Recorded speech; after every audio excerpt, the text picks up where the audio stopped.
Bismillahirrahmanirrahim. Assalamualaikum warahmatullahi wabarakatuh. Waalaikumsalam warahmatullahi wabarakatuh. Selamat siang semuanya. Apa kabar hari ini? Baik. Alhamdulillah hari ini kita bisa bertemu di perkuliahan kita di mata kuliah modal manusia. Sebelum kita memulai perkuliahan, mari kita berdoa menurut agama dan kepercayaan masing-masing. Berdoa dipersilahkan.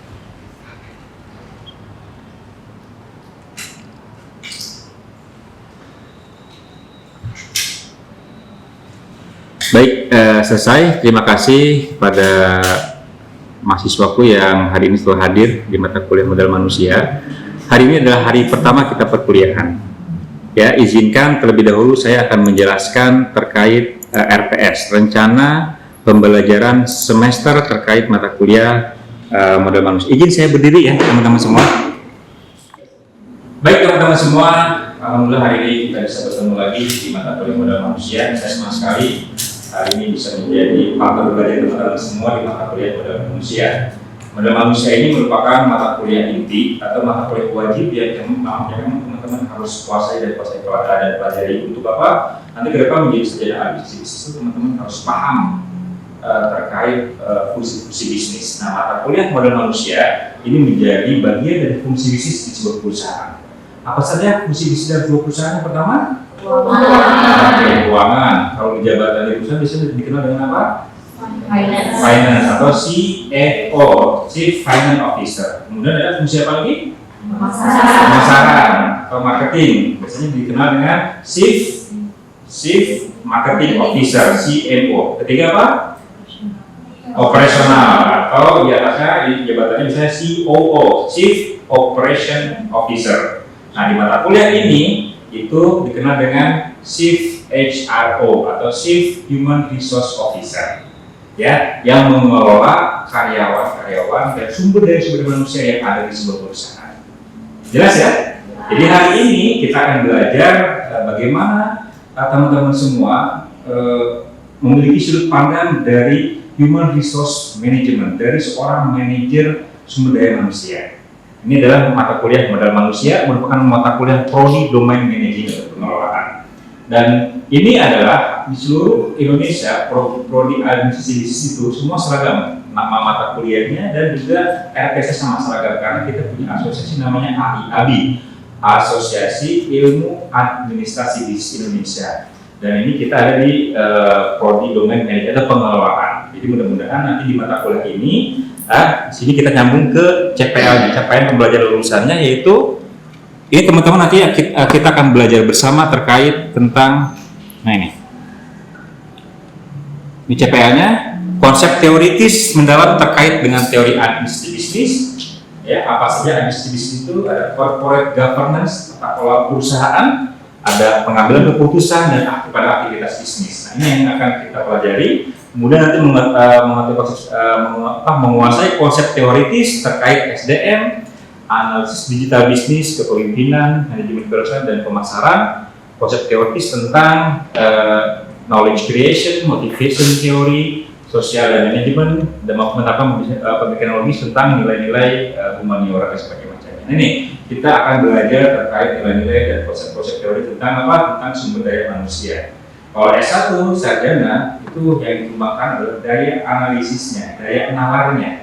Ya, kalau lulusan SMA lebih kepada praktikalnya, bagaimana dia melakukan sesuatu. Tapi kalau S1 itu daya analitiknya, menganalisis sebuah fenomena kejadian kaitkan dengan teori-teori yang relevan.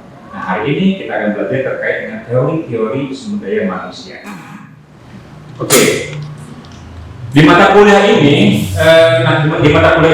kita akan belajar selama 16 pertemuan, teman-teman semua. 16 pertemuan itu kita 14 pertemuan tatap muka seperti ini, 2 pertemuan lagi itu adalah ujian tengah semester dan ujian akhir semester. Jadi sebetulnya totalnya adalah 16 pertemuan. Jadi saya harapkan teman-teman semua hadir rajin di perkuliahan saya supaya sistematika, teori dan sebagainya macamnya tidak terputus. Di sini nanti akan kita bahas terkait pertemuan pertama, pertemuan hari ini. Kita akan membahas terkait tentang definisi SDM dan MSDM. Apa itu sumber daya manusia dan apa itu manajemen sumber daya manusia. Nanti ada teori-teorinya yang akan kita jelaskan terkait misalnya seperti teori X and Y, teori McGregor, teori Maslow, ya. Itulah teori-teori yang melatar belakangi terkait sumber daya manusia di sebuah perusahaan. Kemudian ada nanti perkembangan SDM dari masa ke masa, dimulai dari zaman kemerdekaan hingga seperti sekarang. Ada yang namanya manajemen personalia, ada manajemen ketenagakerjaan. Itu semuanya mengalami perubahan-perubahan hingga saat ini 2025. Nanti teman-teman juga belajar tentang perencanaan SDM. Ya, bagaimana teman-teman bisa merencanakan sebuah proses perekrutan, ya. Kita bayangkan di sebuah perusahaan, bayangkan kalau tidak ada bagian HRD-nya, tidak ada bagian SDM-nya, nggak ada yang mengelola sumber daya manusianya. Bayangkan perusahaan itu tidak akan berjalan dengan baik, karena seluruh apapun yang dimiliki oleh perusahaan, kalau tidak ada SDM-nya, ya, segala potensi pasti akan terkelola dengan baik. Makanya di mata kuliah ini nanti akan tentang perencanaan SDM. Berapa tahun ini yang akan diseleksi untuk menjadi bagian dari perusahaan, berapa yang masuk di masa pensiun sebagai macam, itu juga di bagian dari perencanaan SDM. Kemudian nanti ada analisis jabatan dan perancangan pekerjaan. Diusahakan dari mata kuliah ini nanti kita belajar bersama-sama terkait tentang setiap orang yang masuk ke perusahaan kita itu dia harus tahu tugas dan tanggung jawabnya masing-masing.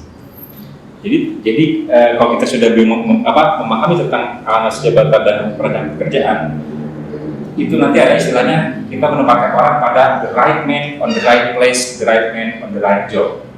Artinya kita menempatkan seseorang sesuai dengan keahliannya, seseorang dengan kemampuannya.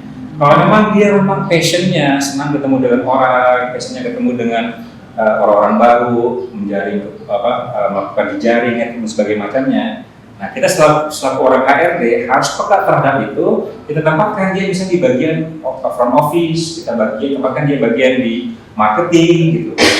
Dan kalau ada orang-orang yang karakternya dia senang pekerjaannya di belakang layar gitu ya, atau di belakang meja, berarti dia tidak suka dengan itu banyak orang, berarti ditempatkan di back office. Nah, itu seperti itu tuh. Jadi kita harus punya kepekaan terhadap ini orang tempatnya di sini. Berarti itu namanya the right man on the right place, the right man on the right job. Jadi tempatkan orang bekerja sesuai dengan kapasitasnya, kemampuannya, dan kompetensinya. Kemudian nanti rekrutmen. Sama. Perusahaan pasti menginginkan merekrut SDM yang berkualitas. Jelas ya? Karena perusahaan tidak ingin rugi ketika asal-asalan merekrut tenaga kerja yang memang tidak berkualitas dan buang-buang waktu, buang-buang tenaga, buang-buang biaya. Jadi kebanyakan kenapa perusahaan itu selektif untuk menerima karyawan-karyawan baru, karena itu tadi mereka hanya menerima karyawan-karyawan yang memang punya kualifikasi yang sesuai dengan pekerjaan. Nanti akan dibahas terkait bagaimana proses rekrutmen di dalam kuliah ini. Berikutnya adalah tentang penempatan dan orientasi SDM. Nah, penting ini juga penempatan dan orientasi. Jadi setelah diseleksi, nanti karyawan baru itu kita tempatkan, kita seleksi, dan diberikan orientasi. Orientasi itu pada intinya adalah pemberian nilai-nilai perusahaan, budaya perusahaan, dan program-program perusahaan yang memang harus dipatuhi dan dipahami oleh setiap karyawan. Nah, ini setelah itu nanti ada manajemen karir. Nah, HRD juga, ya, manajemen HRD juga harus bisa memetakan setiap orang yang baru masuk ke perusahaan itu dia harus bisa merencanakan karir dia itu seperti apa di perusahaan ini, gitu. Ya, makanya di beberapa perusahaan ada yang membuka program manajemen training, ada program ODP, ada program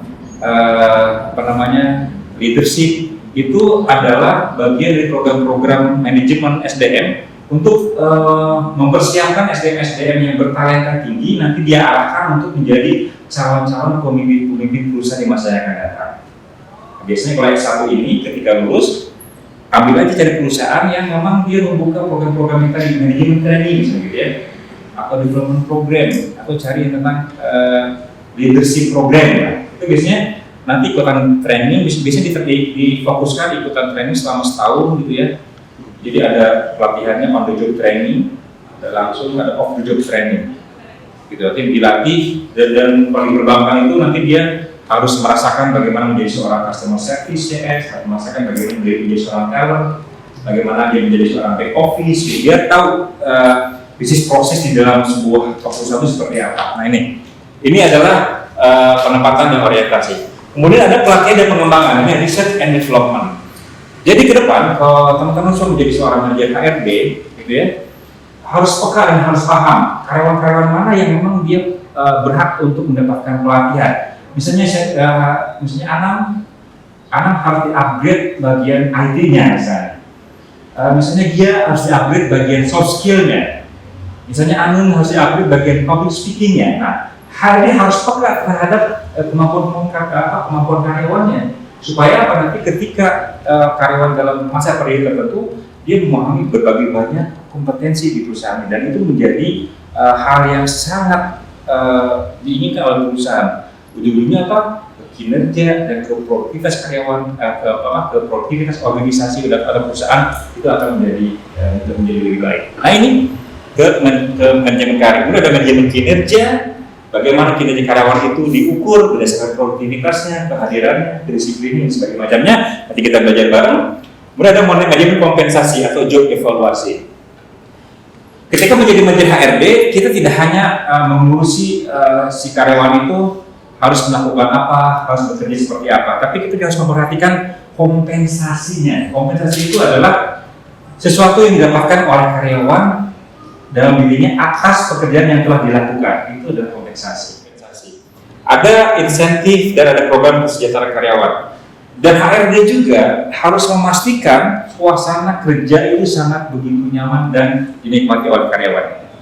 Ini bagian dari bagaimana supaya karyawan itu betah bekerja di kita dan tidak mudah untuk keluar dari perusahaan. Ini adalah program kesejahteraan karyawan. Misalnya program kesejahteraan karyawannya disiapkan rumah, misalnya gitu ya. Kalau perusahaan sudah sehat, siapkan rumahnya.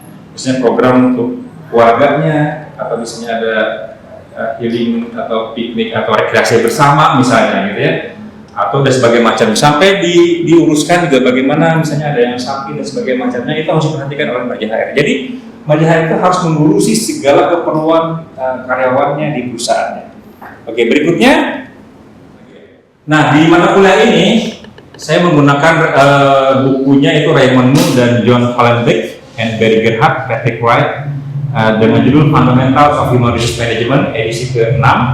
Kemudian ada Jimmy L. Gaul, A to Z Human Capital PT Grasindo 2019 ya. Itu referensi wajibnya. Kemudian referensi pelengkapnya itu ada Wayne Casio 2016 tentang Managing Human Resource, ada David Lepak, Emery Gowan, Human Resource Management, dan Jean Phillips, Stanley M. Gully. Jadi ini kita menggunakan sumber-sumber dari luar buku-bukunya ya. Oke. Kemudian ini adalah penjelasan terkait RPS-nya. Kita mulai ke materi. Hari ini kita akan mulai dengan teori pengertian SDM dan manajemen SDM. Ada yang tahu apa itu SDM dan apa itu manajemen SDM? Yang itu angkat tangan. Ya, soalnya. Kalau SDM itu penilaian dari sumber daya manusia, dan manajemen SDM itu bagaimana kita mengatur si SDM di sebuah organisasi atau perusahaan. Nah, fungsinya SDM itu di perusahaan itu untuk apa? Untuk menjalankan sebuah perusahaan itu.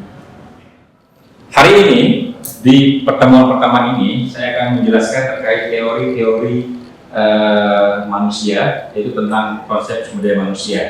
Ada teori sosial, ada teori task and relation, ada teori X and Y. Teori sosial itu mengatakan bahwa menurut ya dari buku yang teori yang kita ambil, bahwa teori sosial itu teori tentang kepemimpinan. Pemimpin tidak dilahirkan tapi diciptakan. Ini konsepnya. Jadi pemimpin itu tidak dilahirkan tapi diciptakan. Artinya semua manusia yang lahir ke muka bumi ini punya potensi untuk menjadi seorang pemimpin. Jadi pemimpin tidak hanya anak presiden, tidak hanya anak gubernur, tidak hanya anak raja, ya. Anak rakyat jelata pun kalau memang dibentuk, dididik sedemikian rupa akan menjadi seorang pemimpin.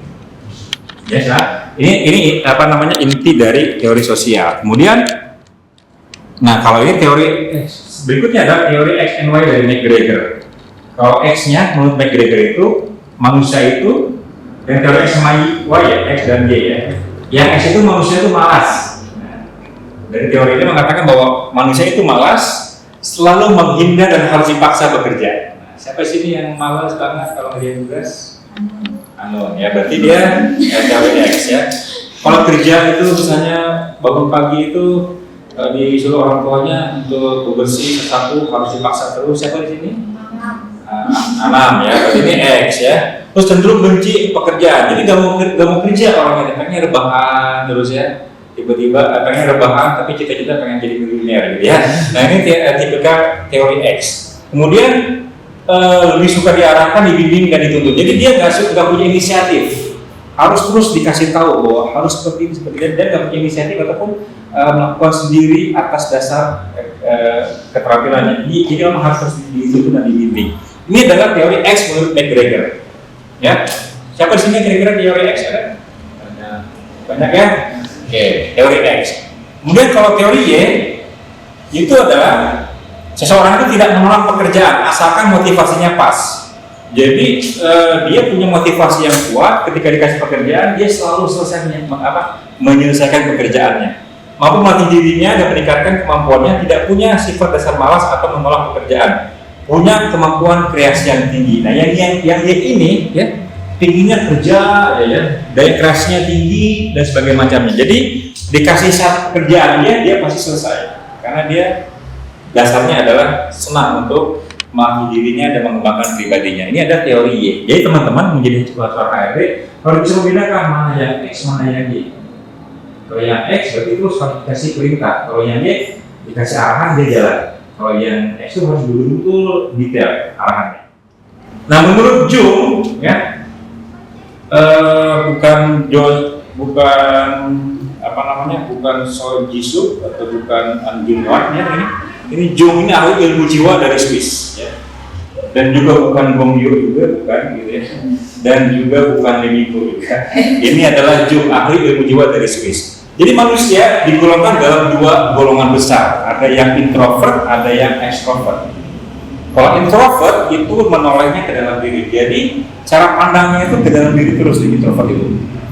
Jadi kalau lagi diam sendiri itu dia pendiam kayak saya tuh pendiam kalau lagi sendiri. Karena saya punya partner ngobrol, dari partner ngobrol saya extrovert. Jadi saya kalau sendiri ngomong sama siapa ya? Gitu. Ini introvert, dia selalu sendiri, nggak tahu sendiri ya, selalu ke dalam terus. Jadinya pola pikirnya masih selalu ke dalam. Nah kalau extrovert itu menoleh keluar. Bagaimana dia ingin dikenal, bagaimana dia ingin dikenal orang-orang lain dan sebagainya macamnya. Nah ciri-cirinya kalau introvert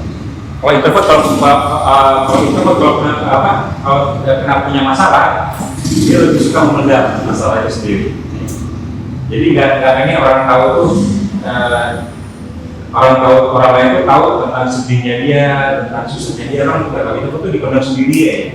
Tiba-tiba meledak sakit saja gitu ya. Nah kalau extrovert, sedihnya itu gimana caranya semua hal yang ramai, seluruh penduduk bumi itu 8 miliar itu tahu semua tentang kesedihannya. Nah itu extrovert ya. Hal ini saya putus, diposting di TikTok ya, bisa diposting di TikTok, di Facebook, di IG, bahkan dia sampai di baliho perempatan pahlawan, sampai di TV apa? Neon box bukan TV apa? Videotron gak sibuk ya. Saya sedang putus hari ini. Itu extrovert. Semua orang ingin tahu, harus tahu kejadian itu. Itu namanya extrovert. Kalau introvert nggak sendiri mendiam sebagai macamnya.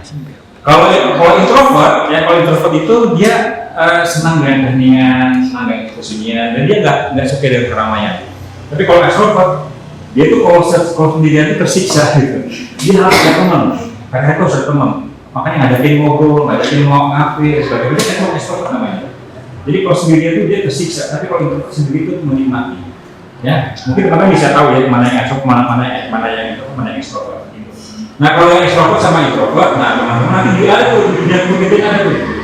Siapa yang tipikalnya introvert, siapa yang tipikalnya extrovert, itu harus bisa dipahami, dibedakan. Nah introvert dia harus membedakan perbedaan seperti apa. Nah kalau extrovert dia harus membedakan seperti apa. Gitu. Inilah bagian dari kepekaan menjadi HRD untuk menempatkan introvert dan extrovert seperti apa. Tapi pada intinya apapun yang di dunia pekerjaan dan perusahaan itu harus dilakukan, Mbak. Tak mengenal apakah itu introvert ataupun ekstrovert, yang penting apa? Pekerjaannya selesai. Jelas ya? Nah, saya pun sama, sebetulnya saya itu lahir dalam kondisi introvert. Tapi pekerjaan saya harus memaksakan saya ekstrovert. Ya sudah, nggak apa-apa. Selama itu tidak menyiksa diri saya menikmati aja, karena memang itu konsekuensi logis dari pekerjaan yang dilakukan. Jelas ya? Ini adalah introvert dan ekstrovert. Baik teman-teman semua, hari ini kita sudah belajar tentang pengertian SDM dan MSDM ya. Ada teori sosial, ada teori SNY, ada teori kepemimpinan. Nah sekarang saya berikan kesempatan buat teman-teman semua. Siapa yang ingin bertanya? Boleh silakan. Oh iya, boleh, maka silakan. Saya Rizky Febrianti, MPM 2025, ingin bertanya Pak, apa tantangan terbesar dalam membangun modal manusia di negara berkembang dari negara Luar biasa, pertanyaannya apa tantangan terbesar ya di bidang modal manusia mengembangkan SDM di negara berkembang dibandingkan dengan negara maju. Tepuk tangan buat dia. Baik, saya berikan kesempatan buat pertanyaan berikutnya. Siapa lagi yang bertanya? Boleh? Saya Pak. Oh, enggak. Nama saya Hoirul Anam, Ya. NPM 311231055. Izin bertanya, kan Indonesia termasuk yang melahirkan pengangguran setiap tahunnya tuh makin tinggi. Ya. Peran pemerintah untuk menyeimbangkan antara modal manusia dan lapangan kerja itu gimana ya Pak? Oke, luar biasa pertanyaan luar biasa. Baik, berikutnya saya kasih kesempatan untuk pertanyaan berikutnya yang ingin bertanya. Silahkan, tidak usah malu-malu, ungkapkan pertanyaannya. Silakan, siapa? Saya Pak. Enggak. Saya Oliver Sufayanti, MPM 3111231008. Ini bertanya Pak, kan biasanya di organisasi kampus itu selalu ada pelatihan dan kaderisasi. Nah, apakah peran pelatihan dan kaderisasi di organisasi itu sangat penting untuk meningkatkan modal manusia tersebut? Oke, terima kasih pertanyaannya. Oke, puas untuk para penanya kita pada pertama saya ucapkan terima kasih kepada para penanya yang luar biasa. Curiosity-nya, rasa ingin tahunya tentang modal manusia luar biasa. Saya ingin mencoba menjawab pertanyaan dari saudara yang pertama, itu saudari dia ya. Pertanyaannya, apa sih tantangan modal manusia di negara berkembang dan di negara maju? Jadi ingat sebuah kejadian ketika namanya Jepang, kota Nagasaki dan Hiroshima dibom oleh Amerika. Itu Kaisar Hirohito pada saat itu menyampaikan Jepang satu kalimat yang dia katakan, berapa sisa guru yang masih ada di Jepang? Waktu itu kan seperti itu. Jadi dia lihat lagi berapa guru yang masih sisa dari kejadian Nagasaki dan Hiroshima. Itu menunjukkan bahwa concern atau pusat perhatian pada SDM harus lebih utama dibandingkan concern yang lainnya. Jadi tantangan antara negara berkembang sama negara maju seperti apa terkait dengan manusia, ya berarti tantangannya bagaimana SDM di Indonesia, terutama Indonesia sebagai negara berkembang, ya itu yang diutamakan terlebih dahulu pendidikannya. Karena kalau negara maju itu akan maju ketika SDM-nya sudah pendidikannya sudah tinggi, sudah mengetahui segala macam teknologi dan sebagainya. Itu modal utamanya. Jadi tidak fokus pada bidang-bidang yang lain, tapi itu bidang pendidikannya terlebih dahulu. Nah tantangannya adalah di negara berkembang itu tadi. Jadi SDM harus menjadi fokus utama dari kemajuan sebuah negeri. Artinya pendidikan paling utama. Ketika pendidikan yang paling utama, ujungnya apa? Ujungnya adalah pola pikir SDM di negara itu nanti akan berubah. Pola pikir untuk terus memberikan kemajuan, pola pikir untuk memberikan kontribusi yang nyata bagi sebuah masyarakat. Sebuah negara dikatakan berkembang atau maju itu dilihat dari bagaimana para penduduknya, para warganya berperilaku di tempat umum. Itu kelihatan. Kalau yang maju itu, ya negara yang maju ini kelihatan dari orang yang berpendidikan tinggi atau tidak. Orang di tengah negara maju itu di tempat umumnya pasti dia ngantri, ya, tertib secara lalu lintas, membuang sampah pada tempatnya, tidak melanggar aturan. Karena apa? Karena sudah tinggi pendidikannya, dia sudah tahu apa yang boleh dan apa yang tidak diperbolehkan. Intinya apa? Mindset tadi pola pikir. Itu ya jawabannya terkait dengan kita. Terima kasih atas pertanyaan. Berikutnya, saya bisa menjawab pertanyaan dari saudara Anam terkait jumlah pengangguran. Apa supaya pemerintah ya, supaya tingkat angkatan pekerjaan atau workforce gitu ya,